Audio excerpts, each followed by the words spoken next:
જામનગર જિલ્લાના જામજોધપુર પોલીસ સ્ટેશનના પોલીસ ઇન્સ્પેક્ટરની ખાનગી કારે 3 લોકોને હડફેટમાં લઈ લેતા આ 3 લોકો પૈકી 2 વ્યક્તિના મોત નીપજતા ચકચાર મચી છે।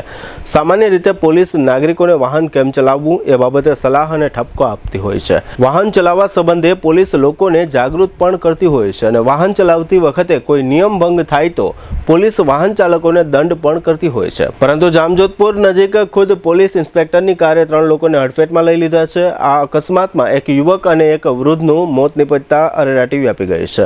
અકસ્માતનો આ ભયાનક બનાવ જામજોધપુર પંથકના ગાંધેશ્વર રેલવે ફાટક નજીકના વિસ્તારમાં બન્યો હોવાનું જામજોધપુર પોલીસમાં જાહેર થયું છે। આ રેલવે ફાટક વિસ્તારમાં કેટલાક લોકો રોડ પર ઊભા રહીને એક મૃત પશુના મૃતદેહને ટ્રેક્ટરમાં ચડાવી રહ્યા હતા। આ સમયે ત્યાંથી જામજોધપુર પોલીસ ઇન્સ્પેક્ટર NB ચૌહાણની ખાનગી ક્રેટા કાર પસાર થઈ રહી હતી।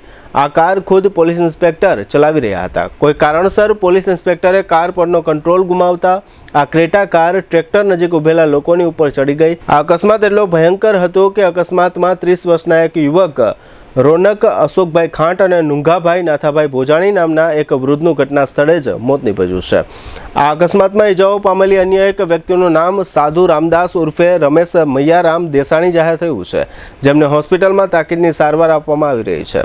અકસ્માતના આ બનાવ અંગે મૃતક નુંઘાભાઈ ભોજાણીના પુત્ર મહેશભાઈ દ્વારા જામજોધપુર પોલીસમાં ફરિયાદ દાખલ કરાવવામાં આવી છે। આ ફરિયાદની તપાસ જામજોધપુર નજીકના લાલપુર તાલુકાની પોલીસને સોંપવામાં આવી છે। અકસ્માતના આ બનાવને કારણે જામજોધપુર પંથક સહિત સમગ્ર જિલ્લામાં ચકચાર મચી છે।